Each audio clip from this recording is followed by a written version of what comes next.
think it's not working, so they've logged out, which is what I just did. Okay. Okay, so we'll make a start. So thank you for everybody attending our latest All Institute Zoom meeting. Like to hope you've all had some sort of a break over the summer, and that you've had some relaxation time and some downtime, even if you the current situation of the world didn't allow you to get away as much as you potentially would in a normal year. But anyhow, we're about to start the new academic session, and there's almost undoubtedly going to be some challenges over the next few months. So I'd really thank everybody for all their work in the past and their work going forward. We're going to, through this meeting, I think we're going to, if you've got any questions, by all means, put them in the chat. Go and bring them up at all. And there's obviously going to be a point at the end, if there are things which I notice during the meeting which I can answer quickly, I will pick up. If not, we'll try and address them at the end. And if there are, any questions. So, Pete, can we just say as well, we're recording the meeting. Yeah, so the other thing is obviously the meeting's being recorded, and that recording is going to be available afterwards. So just so you're aware of that. So I just sort of give you a few sort of university updates of where we're at. So obviously everybody's aware of the, I call it the A-level debacle, and all the problems around university admissions this year and the A-level qualifications, and how the government didn't really acquit themselves with glory, but basically caused the university a lot of problems, and actually the students even more problem. The prospective university students, obviously quite a few have gone from quite a difficult time of not knowing whether they've got a place at a university or what. And now the universities own the government's problem of potentially a lot more students being over-recruited, and how we're going to manage that. But in some ways, it's a positive thing for the university, because it means that we've got a very healthy state with our home student recruitment position. And but it's obviously going to produce some challenges, because really across the board, we're going to have more students, home students here, and obviously challenges about how we're going to manage those larger cohorts, both around physical infrastructure and also staff. And there is resource available to do something about some of these problems, but certainly it's going to be challenges. But it's certainly that helps the university's financial position positively. Overseas students, it's still a bit uncertain. I think the dire predictions around overseas students aren't particularly coming to pass, but it's still very unclear who's actually going to turn up and when. They may not be turning up straight away, but I think there's a reasonable hope that we are sort of in line with plan with some of the overseas student recruitment. And but it's that the overseas issues is probably going to about travel and quarantine and isolation, and whether there is a demand for people to go overseas at the moment, and particularly where Britain is not always seen to manage the COVID outbreak particularly well, is going to produce challenges for us. But hopefully we aren't going to be in quite as bad a situation as we thought we would have been about student numbers. Briefly about the financial position of the university. In the last financial year, the university broke even. That is, that was in the face of COVID. So the financial year goes from August to end of July. So obviously we had the COVID outbreak, the start of the COVID outbreak through that, and financial issues around that. But the university broke even compared to having a £17 million surplus the previous year.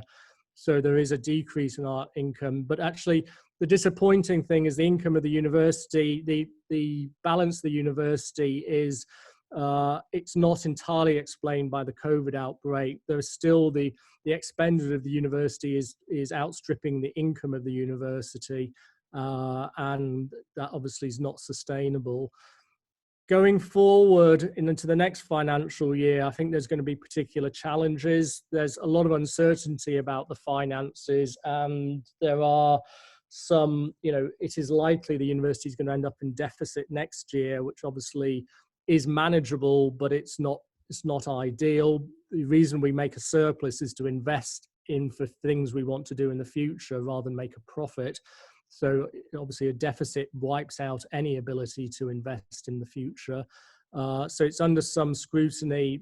In some ways, the financial position has improved slightly, but it's still not great. But the positive side to this is actually we're in a lot better position than many similar universities. So our balance book is in a considerably healthier state than many other comparable universities, even though all universities are under some financial pressure, and almost certainly will have to borrow money at some stage to make it through the next few years. The other thing I was just going to mention is the return to students to campus and the safety of students on campus in the face of COVID, and the safety of staff, which is obviously all important.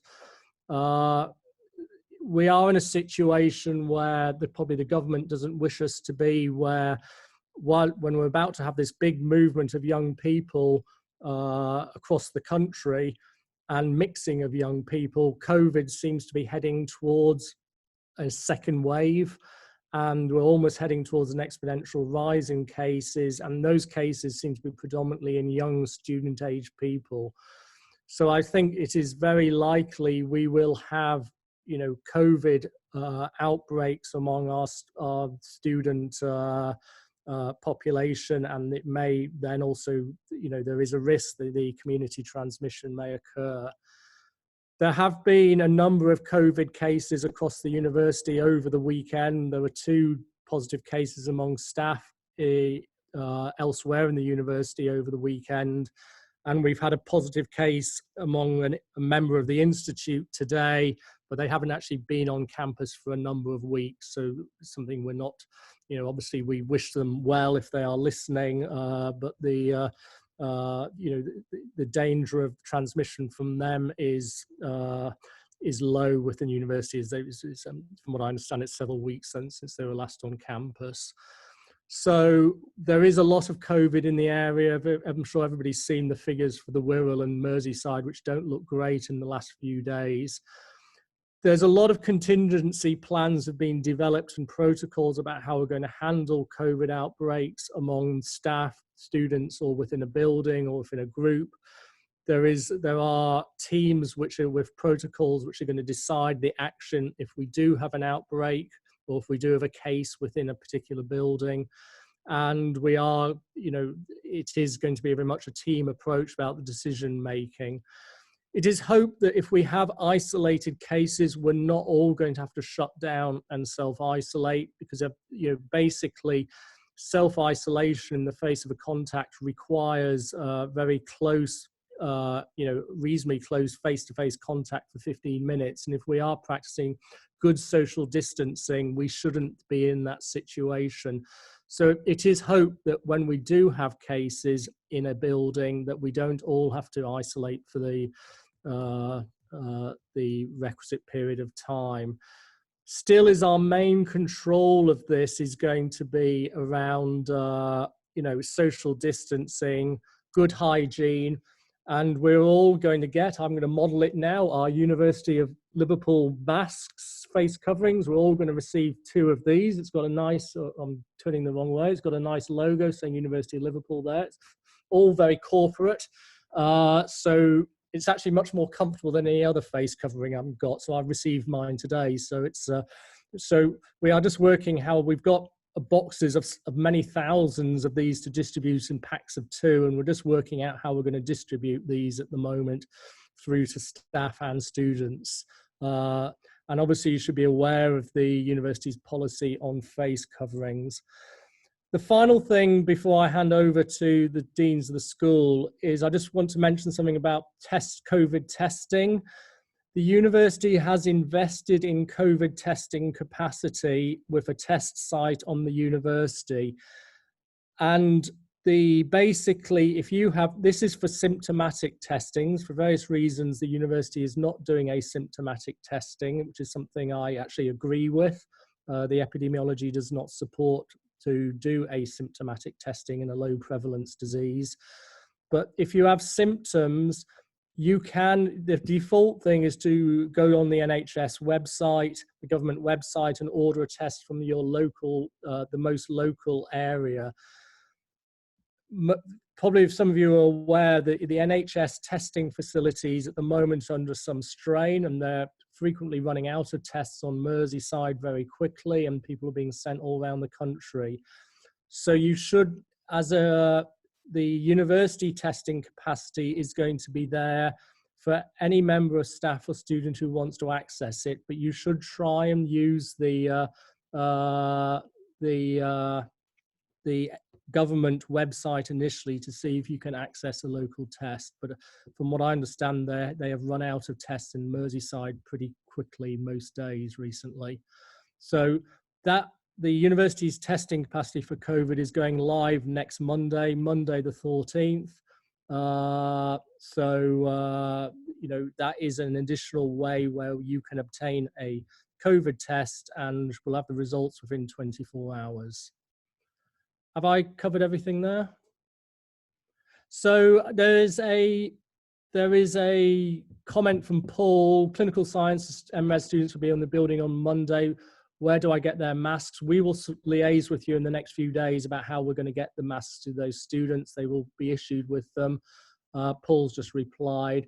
And the mask policy for the William Henry Duncan building is the mask policy, which is on the face covering policy, which is on the university website, which is you are encouraged to wear a face covering where possible. That's my diplomatic way of saying it. Shall I pass over to Hazel now just to talk about the medical school, both admissions and return to campus? Thanks, Pete. Thanks, Hazel. Thanks. So it has been an interesting few weeks. The A-level changes meant a significant increase in the numbers who were holding offers with us. And yet, as you'll be aware, we work within a limited cap set by government in terms of the funding for those places. So there was an awful lot of dialogue and figures going to and fro with Medical Schools Council and with the Treasury and decisions to be made over what should be done with the extra, about 1,000 places across the country. And at one point, we were concerned that there might be a significant need for deferrals into next year, occupying a large number of our normal capacity, taking us down from capacity to offer about 280 offers down to about 120, which would clearly have had significant impact for year 12s going into next year. Thankfully, positions are shifting, and a large number of those who held additional offers with us were also CF with other institutions, and we're now in a position of being funded by government for 35 additional places for 2020. There wasn't the capacity to split this between 2020 and 2021. That takes our year one entry for 2020 to 330. Which is a significant cohort. And you'll appreciate the impact of that and the need for academic advisor capacity, together with anatomy capacity and clinical skills capacity. But it is, after considerable discussion with faculty, the best way that we could manage this particular situation and the best way that we could protect capacity for A-level entrants next year also. And I would like to give a huge thanks to our admissions team who have been dealing with initial processing and reprocessing again, and information flying to and fro Medical Schools Council over this time. It's been a very significant burden for them, and I'm grateful to them for their support. In terms of returning to campus, it has been considerably challenging this year to consider how to prepare our clinical placement students for placement. And they have begun placements.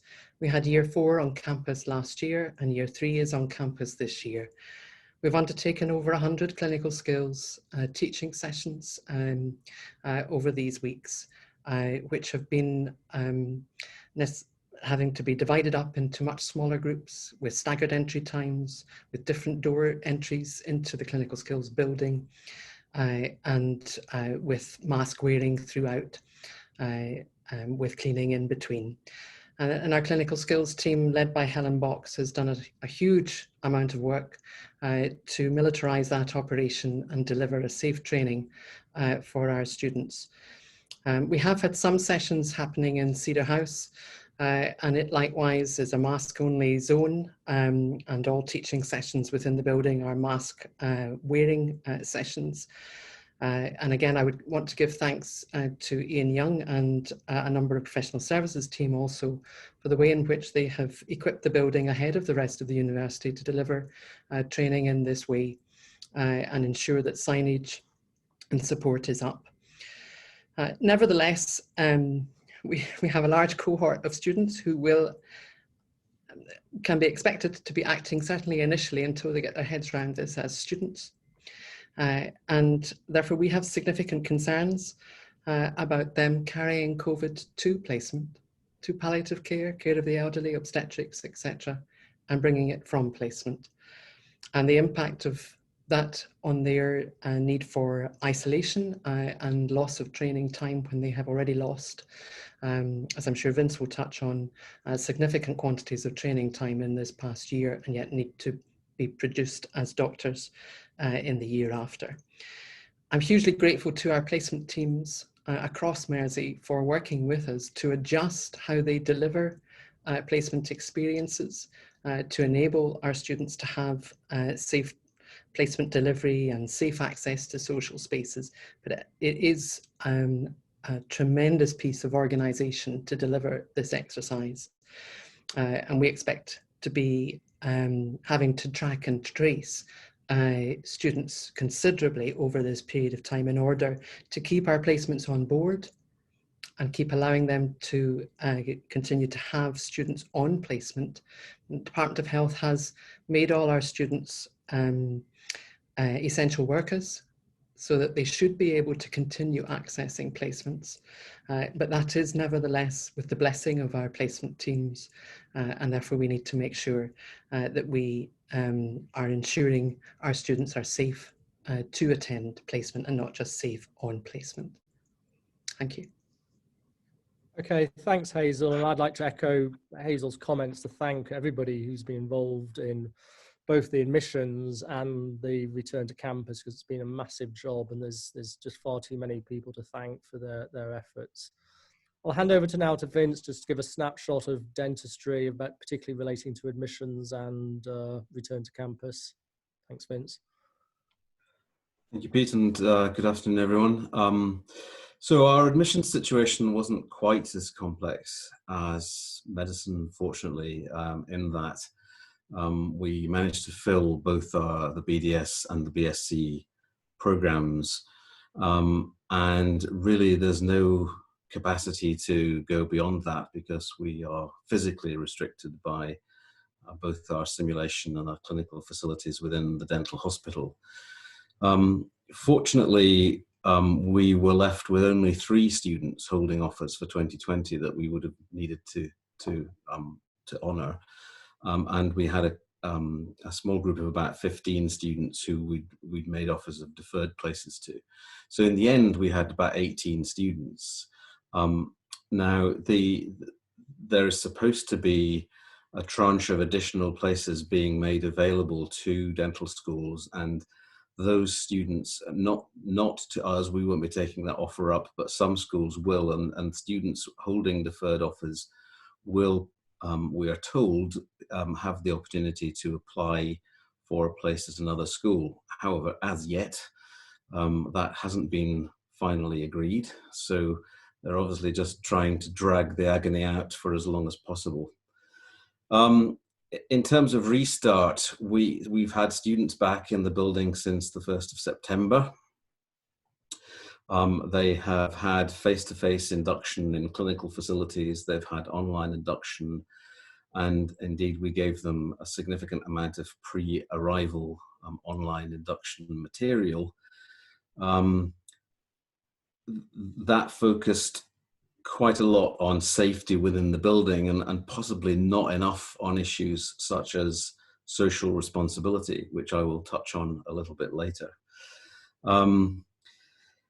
All the students and all the staff completed individual risk assessments. Fortunately, very few proved to require any special measures, and those where the risk did seem to be slightly greater, we've had discussions, and there's been no particular problems there. Nonetheless, what we have seen is a degree of anxiety amongst both students and staff about returning. Probably a relatively small proportion. Many have been really completely phlegmatic about it, and others have demonstrated a complete lack of appreciation of risk at all, and they are possibly the more difficult ones. We have had 2 students test positive this week. It's very early, and we're fairly confident that it wasn't acquired within the hospital building. We think it's almost certainly something that they brought with them.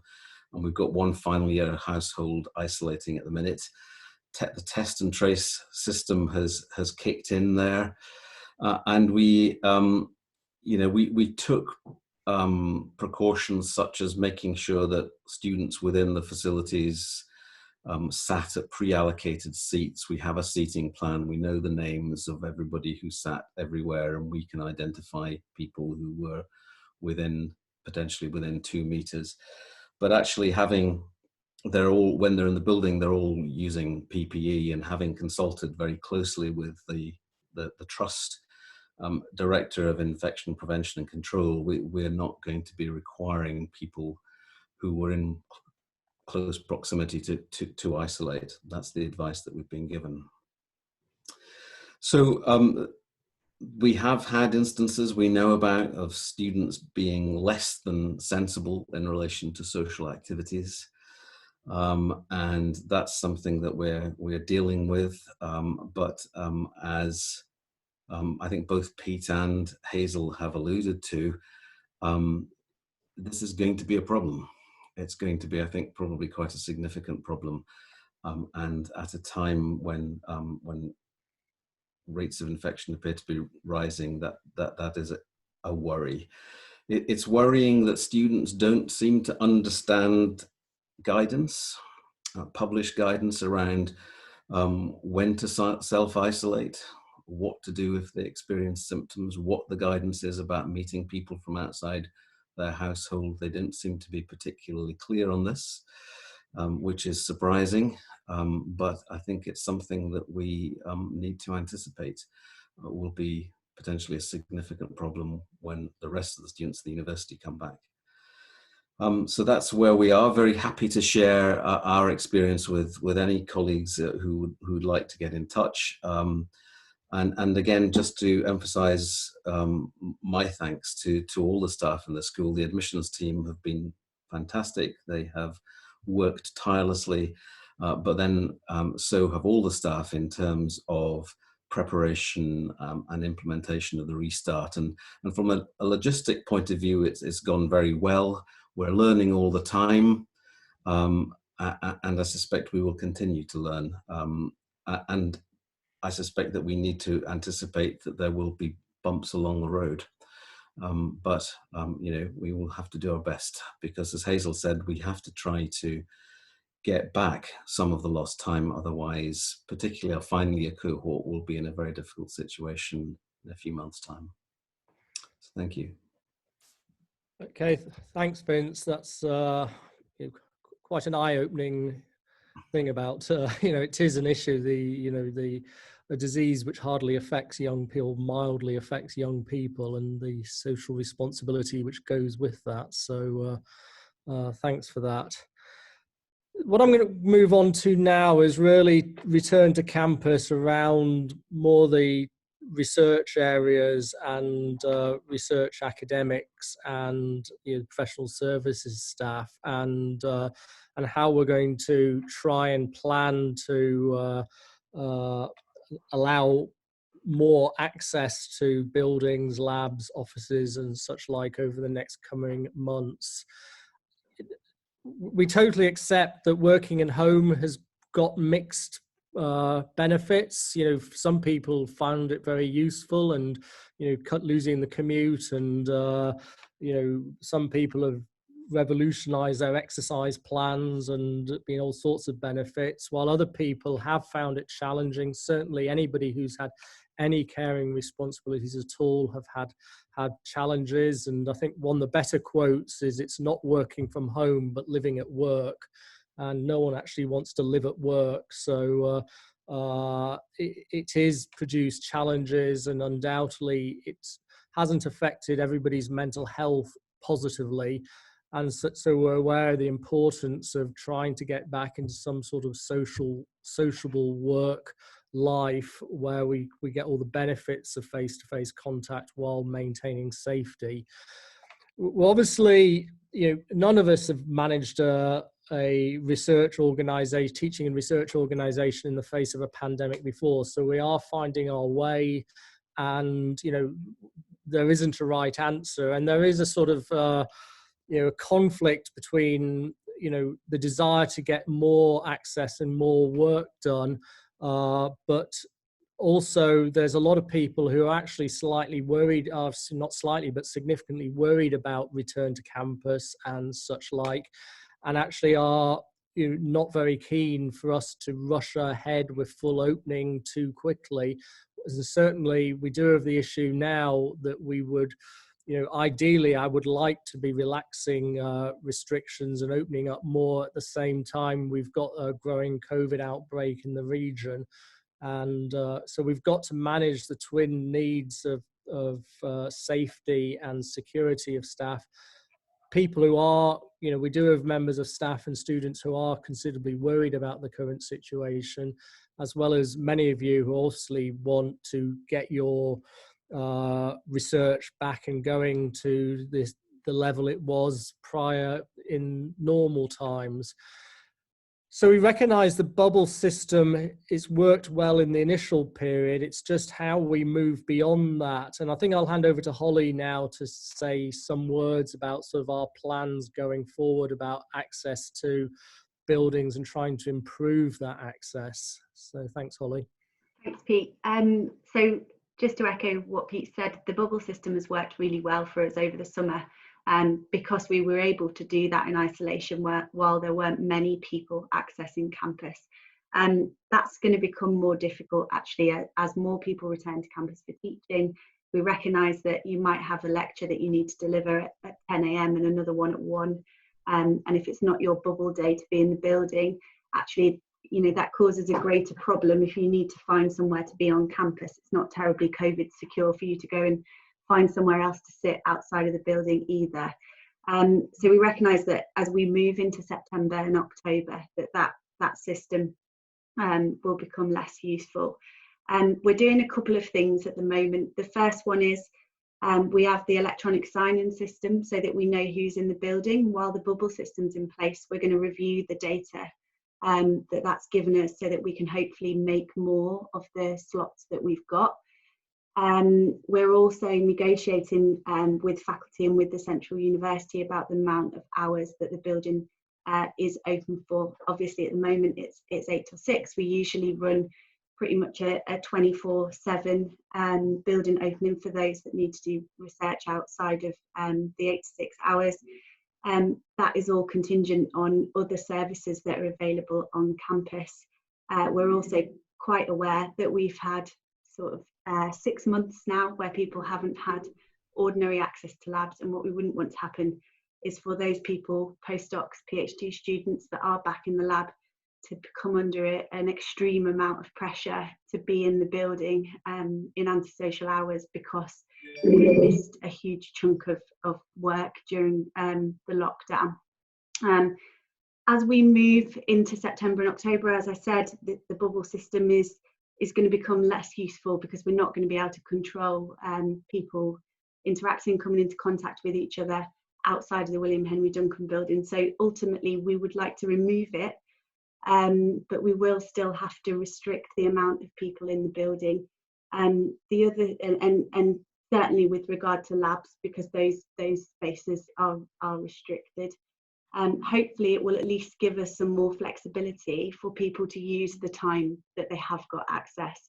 So I suppose what I mean by that is that, you know, you might be able to be in 5 days a week, even if it's for a couple of hours, to move your experiment on, rather than only being able to have access on a Monday, a Tuesday and a Friday, for example. So we hope that will help. The other thing that we want to do is to be able to give those people that do want to get back into the office the opportunity to do that. We know that lots of you are really happy continuing to work at home full time, but equally, and Pete mentioned there, you know, there are things that make it difficult for some of us to work at home.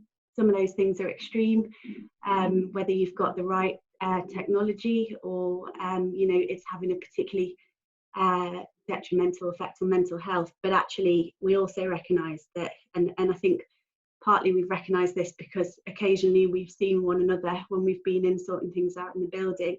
There is a huge morale boost actually from seeing colleagues and just seeing somebody that doesn't live in your house and having a different conversation. And actually we want to start giving people the opportunity to have those interactions.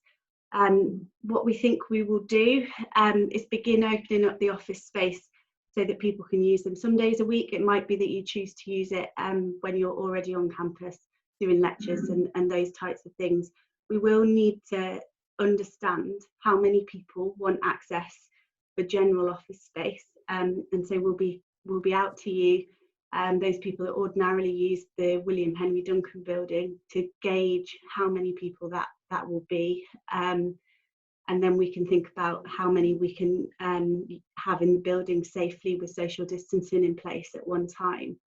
It will mean that you might need to use a different office to the one that you're used to, because obviously we've got lots and lots of dual occupancy offices in the building, and that simply won't be possible at the moment. So you might be given access, but you might need to come in and use somebody else's office or a space, a desk in the open plan area. But as I said, we will be out to assess the level of demand for that, and then we'll write to you with what our plans are.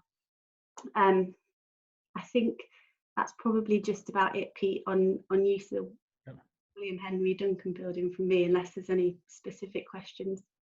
And certainly we want to look at the other buildings as well, where we've got a research footprint, to make sure there are, you know, we can get people back in a safe manner as much as we can in any of our footprint. I think it's actually the biggest problem is the William Henry Duncan building, because a lot of the other places, they're more constrained, you know, individual spaces. So it's where we have got the biggest operational problem about how we manage that space around the research estate. Do you want to say anything, Paul, about the technical aspects of it? Are you?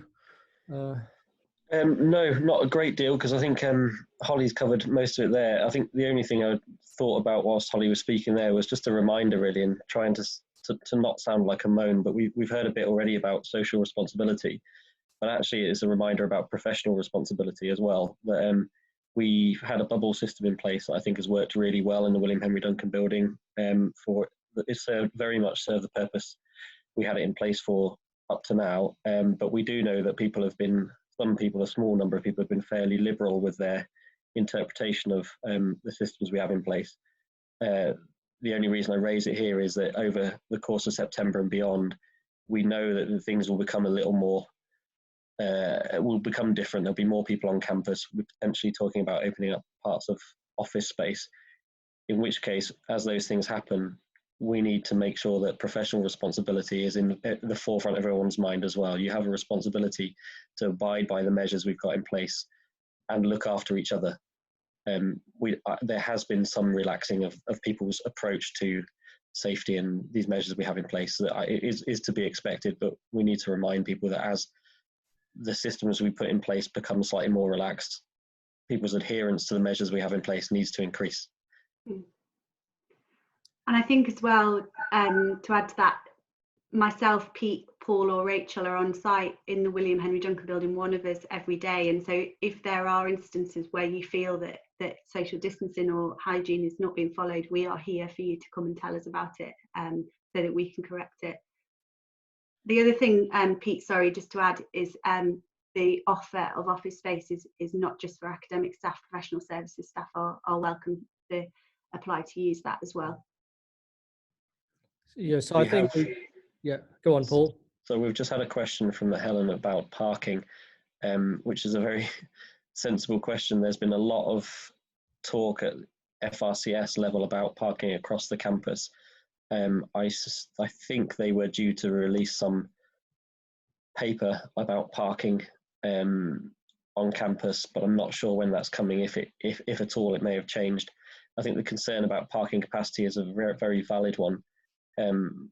I think the FRCS were trying to get each institute or each faculty to tell them how many people would need parking, which is a non-starter. But I also think that their concerns about parking for the more peripatetic staff members, such as academics coming in to deliver teaching, might not be quite as severe as they thought. So there isn't really much of an answer to it at the moment, I'm afraid. The only thing I would say is that currently the car parks are generally only about half full.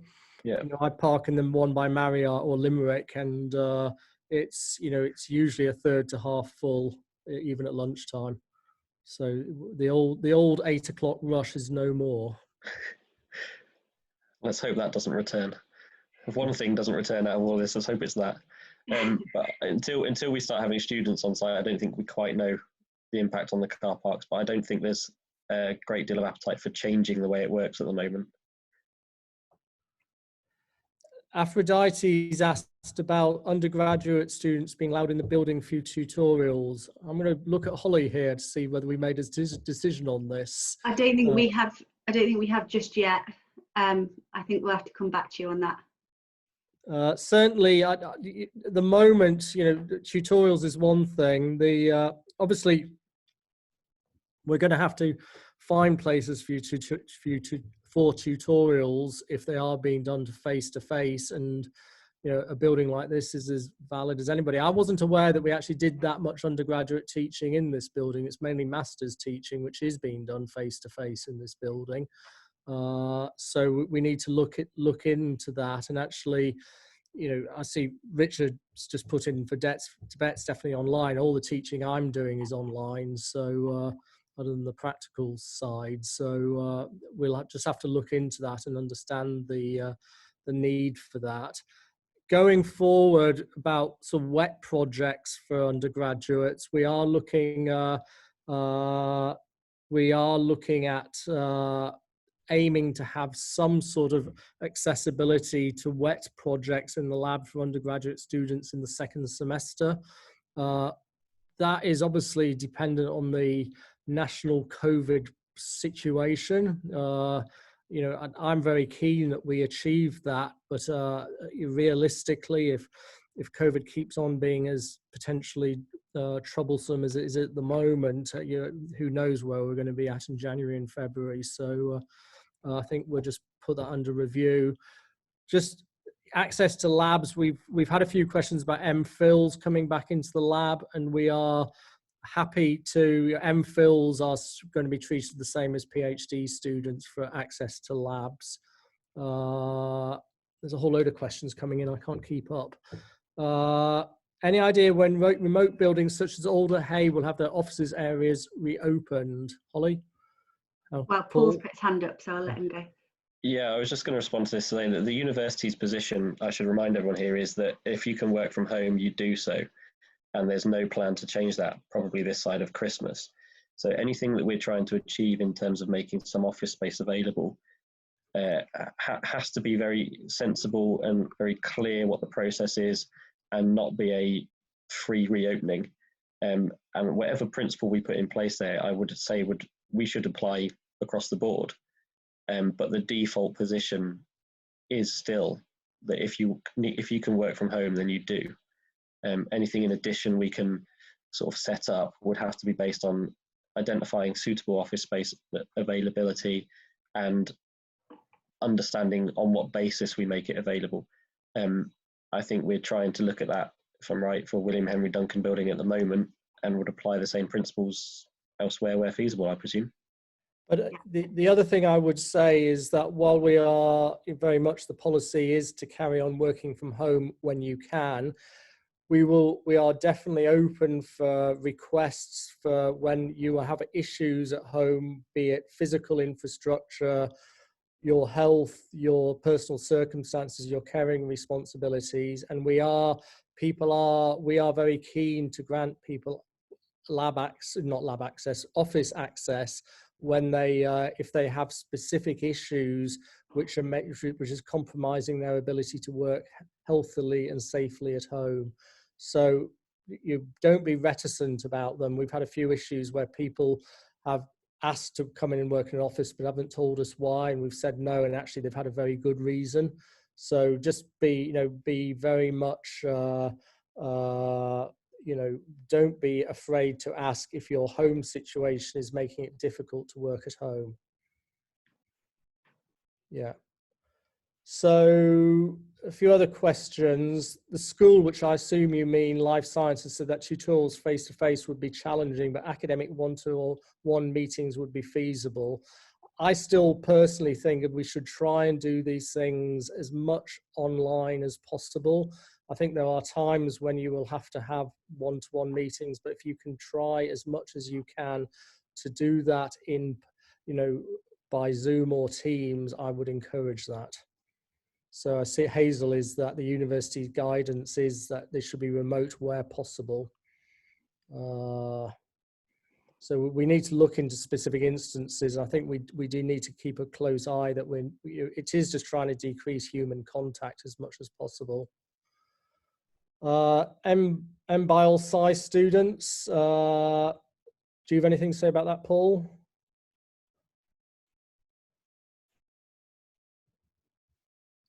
Sorry, I was on mute. Not really.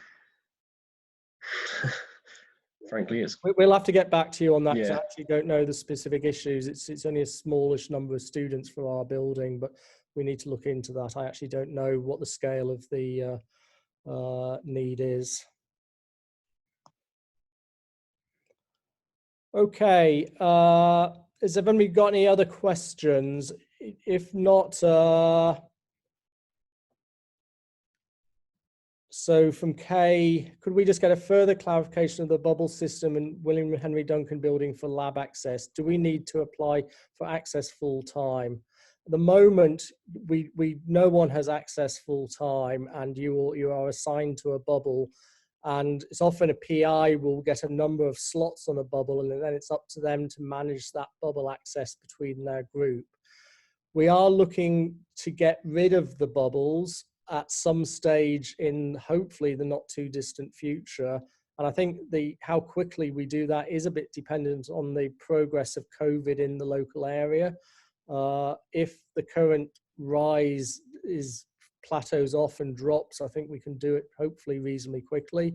If we're into an exponential second wave, I think I'm very reluctant to relax building access. So I think it is very much dependent on the public health situation in the wider community about how we manage that access. Once we get rid of the bubble system, we are still going to have to come up with a system which allows us to allow people access to the building, but not to go over space capacities and physical social distancing issues. So we still are going to have maximum number of people in labs and such like. And what we are trying to do is develop a system where it allows people to flexibly work 5 days in a row if their experiment needs that. But we are not at the moment going back to the old normality of having complete 100% access to the lab on every day you wish, because we can't do that and maintain social distancing. Is that covering it, Holly? Yeah, it does, certainly does. And Kay and everybody else will write to you with the new arrangements as soon as we've firmed them up. Okay, has anybody got any other questions? We realise that it's not, the situation we're in is not ideal, but as I say, the situation the country is in is far from ideal as well. So hopefully we can find a way of navigating it through that. Just pass you over to Simon Chu now, just to give an overview of the PhD student issues at the moment. Thanks, Simon. Thank you, Pete. Yeah, I just wanted to take just a couple of minutes just to quickly go through a couple of points that have come up recently regarding our PGR students. Firstly, kind of following on from the talking about meeting students that we just discussed a moment ago, there was guidance from the University Communications last week, or sorry, the beginning of this week, about meeting with our PGR students, supervisory meetings. So the guidance still is that those should continue to take place on Zoom or Teams, and they say unless there are exceptional circumstances. If those circumstances do exist and you have to have a face-to-face meeting with your student, then the guidance then is that should be done in a socially distanced manner, and face masks are recommended to be worn. So mainly in line with what we've said already. The main thing I wanted to talk about was student extensions. So a lot of you may recall that earlier in the lockdown, there was a 3-month blanket extension given to all PGR students. And this was basically added to their finishing time. So there's been a bit of a rumour recently that would be extended, and an email was sent out to all the students on last Thursday saying that actually this extension will now be a 6-month extension, so a further 3 months is going to be added on. So all students will have 6 months added to their final submission point. The email, it's slightly confusing in that it talks about the financial aspects of the extension. In essence, what the extension is going to provide is a 3-month endpoint, through a 6-month extension to the endpoint. But what it will also provide is a no-cost extension, and that will apply to the first 6 months of the submission pending period. So if that's clear. So for instance, if you have a student who is fully funded for 3 years, they would go to submission pending, for instance, after their 3 years is up, when they're no longer able to pay full fees anymore. And for the first 6 months of that submission pending period, the university will then not charge fees. And then there'll be a further 6 months of submission, a further 12 months for submission pending, obviously, because you've got a 6-month extension overall, when submission pending will be charged at that point. That does raise the question, because submission pending we always consider as a time when the student has completed their data acquisition, completed their experiments, and then they're writing their thesis. I think there is a little bit of wiggle room in going into the lab still and doing some work in the labs, as I understand. So the spirit of the extension is still that some work can still be done, although it should be in a kind of line with tidying up and finishing off projects at that point. What I'm going to do is try and put an email together with the information on these extensions, and also the supervisory meeting information that was sent out in the last week. And that has already been sent out, those emails, to heads of department, but I might, forgive me if I repeat if the emails have already been disseminated, I might repeat them again and put them all together in an information email soon. The final thing I just wanted to say was about our moving forward. Now that we're properly into the new institute structure, we have been sort of straddling 2 institute structures recently, certainly administratively, with our PGR management. We're kind of moving into the new world now. There are still a few things to tidy up in the old, certainly coming from IECD, the old world. Chiefly, you'll be noticing, possibly if you've liaised administratively, there's a new email address now. Well, the email I send out will provide full information on that. As an email address is basically ilcamPGRadmin@Liverpool. I'm really pleased to say that Eleanor Toole, the administrator that we had previously, is agreed to stay with us. I haven't driven her off or anything, so that's great. And she was been incredibly busy over lockdown because she was covering for a lot of the old translational medicine management as well. But that's tailing off now, and hopefully as we move into the next few months, she will be totally dedicated to helping us in our institute, which will be is really great. She's a great administrator, and so I'll send out information about that soon, with covering some of the other things I've talked about today. Thank you. Great, thanks, Simon. I'd just like to finish off, obviously, thanking you. I think there's another question coming.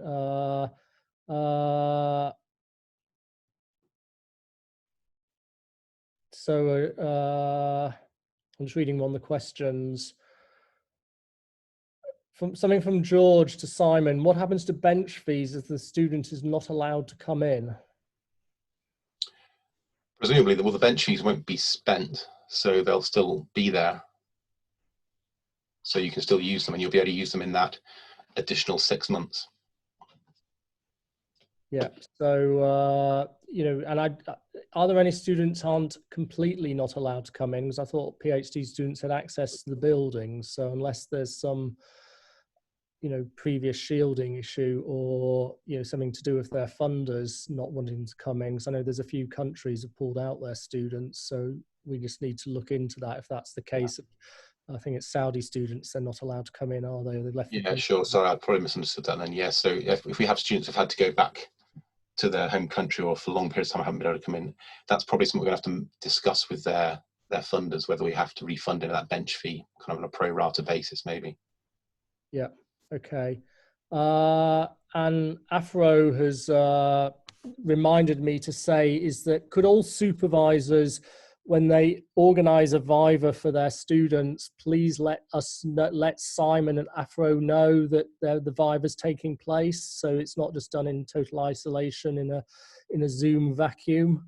So if we could, if the Institute could be aware via Simon Afro or their head of department that the Viva's taking place, in case, well, A, to celebrate it if it's successful, and B, if there are any issues, we can put in support around the student. That would be very useful. And someone's brought up a comment, which I think is a very pertinent comment, is that actually individuals who are in small groups are possibly disadvantaged under our current structure. And we need to look into this about the access to labs when it's a single, you know, either 1 or 2 person group. And it certainly is a problem for the younger, earlier career researchers. So I thank you for bringing that up, and we'll certainly bear that in mind to ensure that, you know, you aren't disadvantaged in any situation going forward. I'd like to just, again, just thank everybody for all their efforts. It is highly unusual times. I'd like to just celebrate success a bit about some grant success, because we've had a number of grants funded in the last few weeks. Congratulations to Ethna, who got a 3-year postdoc grant funded by Petland Charitable Trust with Mandy Peffers, and I suspect someone else, and it's just, sorry Ethna, I can't remember who else is the co-I on that, looking at small non-coding RNAs in cruciate ligament disease. Yalin Zheng, who's just been awarded an NIHR AI in Health and Care Award, to using AI to look at ocular oncology. And I think he's got the dubious pleasure of it's been announced today by Matt Hancock. So he's going to have Matt Hancock telling him how wonderful he is. So as rather than sorting out his testing regime and controlling COVID, he's be telling how wonderful Yalin is.